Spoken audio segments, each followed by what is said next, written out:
تو بہرحال یہ رشتوں کی بڑی اہمیت ہے اور یہ بڑے بوڑھے سمجھا سکتے ہیں، لہذا نوجوانوں کو بھی ہم یہی لیسن دیں گے کہ اپنے بڑوں کے پاس بیٹھیں، ان کی باتیں ہو سکتا ہے بعض اوقات دانت نہیں ہے، اب آپ کو الفاظ سمجھ میں نہیں آ رہا، کوئی ایسا لفظ بولتے تو سمجھ میں نہیں آ رہا۔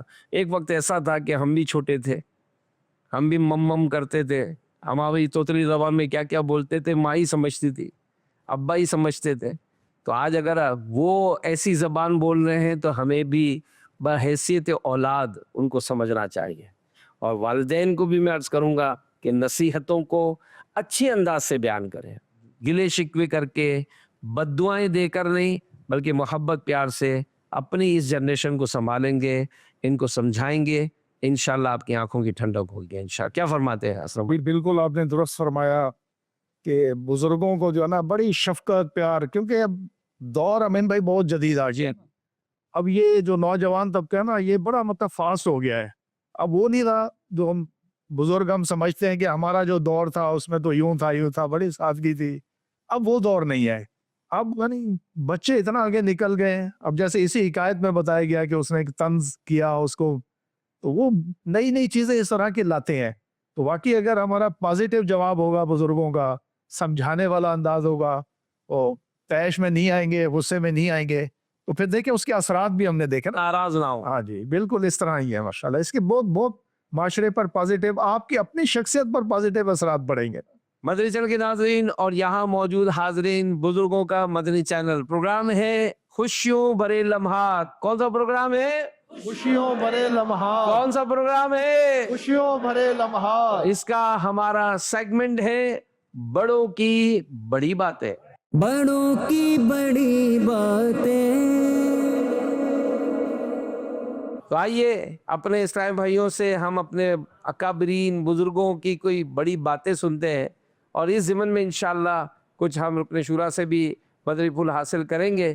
تو مسلمانوں کے دوسرے خلیفہ حضرت سیدنا عمر فاروق اعظم رضی اللہ عنہ کا ارشاد کون سنائے گا؟ نام بھی بتائیں گے، عمر بھی بتائیں گے، کہاں سے آئے یہ بھی بتائیں گے۔ غلام سرور میرا نام ہے، 61 سال عمر ہے، وزارت خارجہ سے ریٹائر ہوا ہوں ابھی، اور میری ذمہ داری مدنی قافلہ UC 21 کی ہے۔ ماشاءاللہ۔ مسلمانوں کے دوسرے خلیفہ حضرت سیدنا عمر فاروق رضی اللہ تعالیٰ عنہ فرماتے ہیں، جب تمہاری اولاد بالغ ہو جائے تو ان کا نکاح کر دو، اور ان کے گناہوں کا بوجھ اپنے کندھوں پر مت اٹھاؤ۔ صلو علی الحبیب صلی اللہ علی محمد۔ بہت پیارا اور اہم ارشاد ہے، اور اسلم بھائی واقعی یہ بات تو کئی مرتبہ ہم سنتے ہیں کہ بالغ اولاد ہو جائے تو اس کا نکاح کر دو، لیکن سچی بات ہے کہ یہ بات کہنا بہت آسان ہے، لیکن جو آج کل کے جو حالات ہیں نا وہ ایسے ہو گئے کہ بس وہ کیسے منایا ہے۔ لڑکا اگر اپنی سادگی سے شادی کرنا چاہتا ہے تو لڑکی والے نہیں مانتے، لڑکی والے سادگی سے کرنا چاہیں تو کوئی اس کا رشتہ نہیں لاتا ہے۔ تو یہ واقعی ہے نا کہ جیسے نکاح بہت مہنگا ہو گیا، شادی بہت مہنگی ہو گئی، اور بندہ جو ہے اس شادی کی تیاری میں ہی بوڑھا ہو جاتا ہے کہ بھائی ابھی مکان چاہیے تو یہ چاہیے تو وہ چاہیے، یہ لوازمات ہوں گے تو پھر جناب سلسلہ ہوگا۔ کیا فرماتے اس پہ؟ امین بھائی دیکھیں، اگر ہم اس کے دوسرے پہلو کی طرف بھی دیکھیں جی۔ تو اس وقت معاشرے میں شاید بہت سارے گناہ اسی وجہ سے ہو رہے ہیں، اللہ۔ لیٹ شادیوں کی وجہ سے، تاخیر کرنے کی وجہ سے۔ اب اسباب مختلف ہوتے ہیں، بعض تو واقعی جو شادی مہنگی ہو گئی، نکاح کرنا مشکل ہو گیا، یہ بھی ہیں اسباب۔ بعض والدین کے خواب اتنے ہوتے ہیں کہ میرا بیٹا اس لیول تک پہنچ جائے، اس پوسٹ تک پہنچ جائے پھر نکاح کریں گے۔ تو یہ اس طرح کے معاملات ہیں، جبکہ شریعت بھی ہمیں یہی حکم دیتی ہے کہ جتنی جلدی ہو سکے اس کی شادی کرو۔ یہ بہت پیارا فرمان ہے۔ یوں سمجھیں کہ ہمارے معاشرے سے بہت سارے گناہ اگر ہم اس پر عمل کر لیں، جلدی شادی کی طرف آ جائیں، تو بہت سارے گناہوں سے چھٹکارا مل سکتا ہے۔ ابھی وعید بھی سنائی گئی نا کہ آپ اگر یہ شادی بالغ ہوتے ہیں اور شادی نہیں کرتے تو فاروق اعظم رضی اللہ عنہ کا جو ارشاد کا جو آخری جو جملہ ہے کہ اور ان کے گناہوں کا بوجھ اپنے کندھوں پر مت اٹھاؤ، کیونکہ اگر بالغ اولاد اگر کسی گناہ میں مبتلا ہوتی ہے تو والدین بھی اس کے مطلب سمجھے کہ جواب دہ ہو جائیں گے، اور بعض اوقات ان کے گناہوں کا بوجھ جو ہے وہ والدین کے سر پر بھی آ سکتا ہے. لہذا اللہ پاک سے دعا بھی کریں کہ اللہ پاک ایسے اسباب بنائیں اور ایسی آسانیاں عطا فرمائے کہ ہم اپنے بچوں کی خوشیاں بھی دیکھ سکیں، اور جو یہ طبقہ ہمیں سن رہا ہے وہ بھی اس معاملے میں تھوڑا کمپرومائز کرے. ہم یہ سمجھتے کہ جناب یہ لڑکی جو ہے وہ بہت کچھ لائے گی تو لڑکا سیٹ ہو جائے گا، یا لڑکے کا کوئی اچھا اسٹیٹس ہے تو ہماری بچی یوں سیٹ ہو جائے گی. تو بعض اوقات ان چیزوں میں کرنے سے بہت سارے گناہوں کے دروازے کھلتے ہیں. اللہ پاک ہمیں عمل کی توفیق عطا فرمائے. امین بھائی دیکھیں امیر سنت دامت برکاتہم علیہ کی سیرت بھی ہمارے سامنے. اللہ اب یہ اسی سمجھے کہ اسی دور کے ہے نا، تو ہمارے لیے کتنا مطلب پیارا اس میں وہ ہے کہ آپ کے بچے جیسے ہی جوان ہوئے ہم نے دیکھا کہ وہ فوراً ہی مطلب شادی کی طرف اور اس طرف چلے گئے. تو اس سے بھی ہمیں دیکھیں ہم سیکھنا ویسے بھی چاہیے. مذہبی جو طبقہ ہوتا ہے نا، یہ ان کو جب یہ نالج ملتی ہے تو اب ظاہر ہے باتیں سنتا ہے، لیکن کچھ ایسا ماحول بن جائے خاندان کا اور اپنے اطراف کا، تو الحمدللہ دیکھا یہ ہے کہ بہت سارے خاندان الحمدللہ اس بارے میں آگے بڑھتے ہیں، اور یوں جو ہے وہ سلسلہ جو ہے وہ اچھا ہو جاتا ہے. خیر ہم اپنے سلسلے کو آگے بڑھاتے ہیں. محمد سرور تاریخ 2017 سے میں ایئر فورس سے ریٹائرڈ ہوں جی اور دعوت اسلامی کے ساتھ میرا 88 سے تعلق ہے. شیخ سازی رحمۃ اللہ علیہ فرماتے ہیں کہ برائی کا بدلہ برائی سے دینا بڑی بات نہیں ہے، میدان کی اس میں ہے کہ جو تم سے برا سلوک کرے تم اس کے ساتھ اچھا سلوک کرو. سبحان اللہ. کیا بات ہے. جی اسلام بھائی. ماشاءاللہ یہ بہت خوبصورت قول ہے اور بہت ماشاءاللہ اس میں ہمارے لیے تربیت ہے، خاص طور پہ بزرگوں کے لیے بڑی تربیت ہے. امیر سنت ہماری تربیت امین بھائی فرماتے ہیں کہ اینٹ کا جواب پتھر سے نہیں، برائی کا بدلہ برائی سے نہیں دیا جاتا. تو یہ اگر اس پر ہمارا عمل ہو جائے تو واقعی ہمارا معاشرہ سدھر جائے اور بہت ساری چیزیں پازیٹیو ہو سکتی ہیں. اور اس میں اگر خاندان کے حوالے سے بھی ہوتا ہے نا کہ بعض خاندان میں ہی ہمارے ساتھ کو مس بیہیو کر جاتے ہیں. بعض خاندان میں ہمیں پروٹوکول نہیں ملتا ہے. بھائی ہمارے یہاں تو جب بھی دعوت ہوتی ہے ہم تو آگے بڑھ کے ملتے ہیں، ملاقات کر کے مسکراہٹ کے ساتھ لے کر آتے ہیں. اور بعض ناراضی ہوتی کہ یار یہ دیکھو میں اس کے یہاں گیا، اس نے تو مسکرا کر بھی نہیں دیکھا اور ہمیں دعوت بھی نہیں دی، ہمیں کارڈ یوں نہیں دیا، ہم نے تو اس کے گھر میں جو ہے وہ جوسر دیا تھا، ہم نے تو لفافے میں اتنے پیسے دیے تھے، انہوں نے جی 500 روپے تھما دی ہم کو تو یوں دیا نہیں، ہم نے تو اس کے گھر میں کھانے کا انتظام کرایا تھا، اس نے تو جناب یوں کیا. تو یہ جو باتیں بعض اوقات یہ دوریاں پیدا کرتی ہیں. تو اگر یہاں تو درس یہ مل رہا ہے کہ کوئی برائی کر جائے، برائی کرے، اور پھر اگر اس معاملے میں رہنمائی لینی ہے تو پیارے نبی صلی اللہ علیہ وسلم کی سیرت سے لے لیں کہ پیارے نبی صلی اللہ علیہ وسلم کی سیرت میں تو ایسا ملتا ہے نا کہ گالیاں دیتا ہے کوئی تو دعا دیتے ہیں، دشمن آ جائے تو چادر بھی بچھا دیتے ہیں. اور پھر یہ ساری عظمت و شان اور یہ ساری بہاریں بیان کرنے کے بعد جب یہ سارے کفار کے ساتھ حسن سلوک اور اپنے ساتھ ظلم کرنے والوں کے ساتھ جو حسن سلوک ہے یہ سارے بیان کرنے کے بعد پھر عاشقان رسول کیا پڑھتے ہیں کہ لگاتے ہیں نعرہ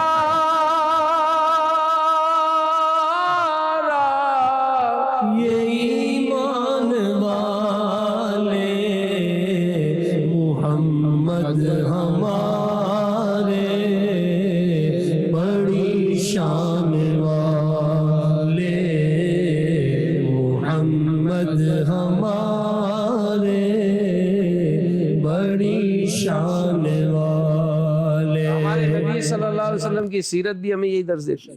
بزرگوں کے بھی واقعات کئی ایسے ملتے ہیں، بہت سارے واقعات ملتے ہیں. ایک بزرگ رحمۃ اللہ تعالی علیہ کا واقعہ پڑھا کہ ایک غیر مسلم اس نے پرنالہ بنایا ہوا تھا بزرگوں کے گھر اور اپنی ساری گندگی وہاں ڈال دیتا تھا.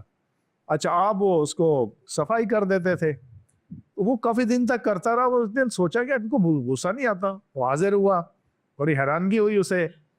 تو اس نے آ کر عرض کی کہ حضور آپ مجھ سے کوئی تکلیف تو نہیں ہے، کوئی آپ کو یہ آتا ہے تو غصہ نہیں؟ تو آپ نے بڑا پیارا جواب دیا اور اس کا پھر رزلٹ دیکھیں کتنا پیارا آیا نا کہ وہ الحمدللہ کلمہ پڑھ کر مسلمان ہو گیا. کیا بات.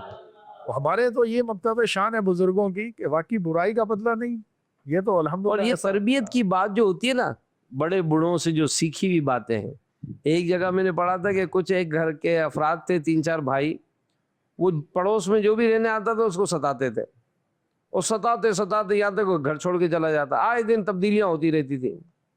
ایک مرتبہ ایک فیملی رہنے آئی, وہ کیا کرتے تھے, اپنے گھر کا سارا کچرا ڈال دیتے تھے. اب وہ فیملی کچھ دن تو اس نے دیکھا, آخر ایک دن اسے برداشت نہیں ہوا, تو اس کے گھر میں ایک پھل کا درخت لگا ہوا تھا. اس نے کیا پھل توڑے, ایک ٹوکری بھری اور پڑوسی کے گھر چلا گیا. اب جیسے ہی دروازہ کھٹکھٹائے تو بھائی سمجھے لڑنے آیا ہے.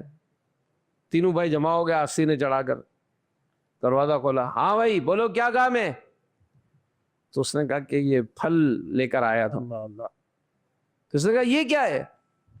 تو کہا میرے گھر میں یہی ہے. ایک جملے سے سمجھا دیا اس نے, میرے گھر میں یہی ہے. تمہارے گھر میں کچرا ہے تم کچرا پھینکتے ہو, میرے گھر میں پھل ہے میں پھل لے کر آیا ہوں. سبحان اللہ. تو بات سمجھانے کی ہوتی ہے نا, تو بزرگوں کا انداز ایسا ہی میٹھا ہونا چاہیے. تو جب یہ میٹھا انداز ہوتا ہے, جیسے رکن شورا نے فرمایا کہ وہ غیر مسلم جو کچرا پھینکتا تھا وہ پھینک پھینک کر تھک گیا اور آ کر کہنے لگا تکلیف تو نہیں ہے. اب ہم جیسا ہو تو اٹھائے ڈنڈا اور لگائے 2-4 کہ بے غیرتا ہے, یہ تو کر کے تو مجھ سے پوچھ رہا ہے کہ مطلب تکلیف نہیں ہے.